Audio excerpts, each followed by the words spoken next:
Speech में finance minister ने 4 बरादरियों का जिक्र किया। भारत की सबसे बड़ी अक़लियत मुसलमान है 17 करोड़। मैं हुकूमत से जानना चाहता हूं कि क्या 17 करोड़ मुसलमानों में गरीब नहीं है, नौजवान नहीं है, किसान नहीं है, ख़वातीन नहीं है?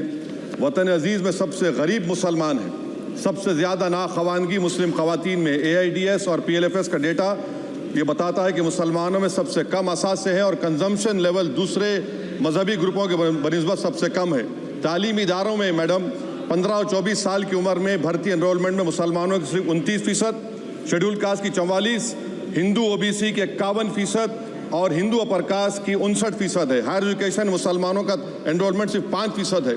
PLFS का 2018-19 का डेटा विज एम्प्लॉयज बताता है कि मुसलमान 22% थे, 2022-23 में 15% हो चुका है। सेल्फ एम्प्लॉयमेंट में मुसलमान हिंदू सिख से ज़्यादा 58.4% है। रेगुलर वेज एम्प्लॉयमेंट में सबसे कम मुसलमान है 15% और कैजुअल लेबर में सबसे ज़्यादा मुसलमान 26% है। तो मुसलमानों का शेयर रेगुलर एम्प्लॉयमेंट में लॉस हो रहा है एम्प्लॉयमेंट का। मुसलमान नौजवानों का ना रोज़गार मिलता है, ना तालीम के मौक़े, ना हुकूमत उनको कोई तरबियत सहूलत दी जाती है। मैं मोदी हुकूमत को एक मुसलमानों का एक अछूत बना दिया है, ना कोई सियासी नुमाइंदगी है, ना मुल्क की तरक्की में इनका कोई हिस्सा दिया जा रहा है। मैं मैडम माइनॉरिटी वेलफेयर मिनिस्ट्री में 2023-24 में 38% की बजट में कमी कर दी गई, 5,000 से 3,000 करोड़ कर दिया गया। इस साल के बजट में सिर्फ चंद 100 करोड़ का इजाफा किया गया, मगर 23-24 के बजट के लेवल पर पैसे मुख्तसर नहीं किए गए। ये मोदी हुकूमत की बदनीयती और झूठा कमिटमेंट है, झूठा कमिटमेंट अक़लियतों के ताल्लुक से। तालीम के उस अक़लियती स्कॉलरशिप मैडम अक़लियतों के गरीब तलबा और तालिबात को दी जाती रकम में कमी कर दी गई। 2019 में मोदी ने कहा था कि 1 करोड़ स्कॉलरशिप दिए जाएंगे, अब सिर्फ 58 लाख दिए जा रहे हैं। 47% अक़लियती एप्लीकेंट्स को हर साल स्कॉलरशिप से महरूम कर दिया जा रहा है।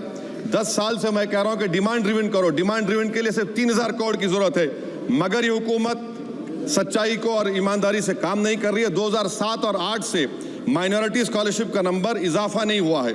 Pre matric scholarship madam Kundu committee ने कहा कि मुसलमानों में drop out rate primary level पर होता है, तो हुकूमत ने 9th क्लास से प्री मैट्रिक स्कॉलरशिप पैसे दे रही है।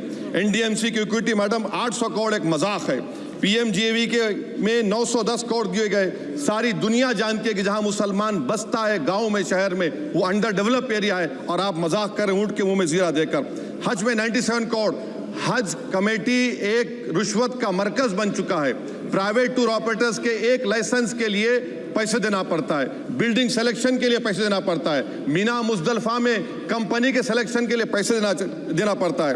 मैं हुकूमत से मुतालबा करता हूं कि ख़त्म किया जाए और CBI से इंक्वायरी करवाई जाए। मोदी हुकूमत को अक़लियतों बिल्कुल मुसलमानों से नफरत को ख़त्म करना पड़ेगा। मुसलमानों को उनका दस्तूरी हक मिलना चाहिए। आप कैसे विकसित भारत बनाएंगे अगर 17 करोड़ मुसलमान नफरत करेंगे? मैडम, पूरी स्पीच में फाइनेंस मिनिस्टर के बच्चों का जिक्र नहीं है। आज हमारे देश में 66 लाख बच्चे रोज भूखे सोते हैं। 46 मिलियन बच्चे स्टंटेड हैं मेल न्यूट्रिशन की वजह से।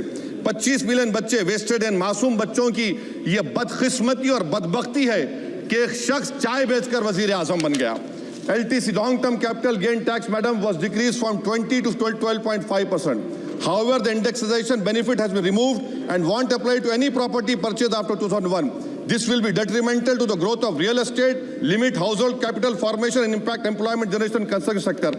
This change in LTCG is a quasi-wealth tax on household, particularly the middle class. Internship programme madam 5 साल में आप 1 करोड़ लोगों को इंटर्न कराएंगे, यानी एक कंपनी को 4,000 लोगों को ट्रेन करना पड़ेगा।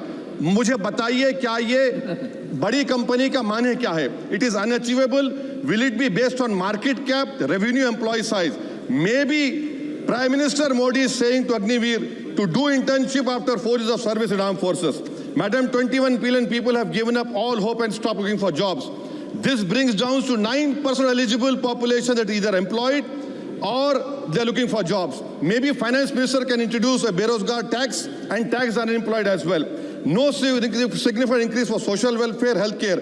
It looks like Prime Minister Modi is saying देश की मिडिल क्लास की संपत्ति पर पहला हक हमारे अलायंस का है. In real terms, when adjusted to inflation, the allocation of health AB PMJ has declined. Modi is saying he said heal in India during G20. The reality is India is hurting. Madam, this government wants to increase FDI from China. Is the Prime Minister not concerned that our armed forces cannot patrol 26 patrolling points out of 65 in Ladakh? Maybe the Prime Minister wants the Chinese monopoly Indian markets. Import from China have crossed 101 billion 2024. Prime Minister Modi says Khelo India, but in reality the budget has shown that Modi government policy is Jhelo India. Gharib, middle class, farming, city dwellers, men and women, sab Modi ko jhel rahe hain. Madam, in the current financial year, in February 5th, 15,993 MSMEs have been closed. Total MSCs closed have 35,680. Andhra Pradesh bifurcation. This parliament passed a law. For last 10 years, Modi government has shown their intellectual dishonesty in not giving ITR, IIM, Bayram Steel Factory, Railway Ko Khazipet, recognition of Palmaru as National Irrigation Project. This shows intellectual dishonesty of this government. Madam, I end my speech by quoting a famous poet, and I'm amending certain verses.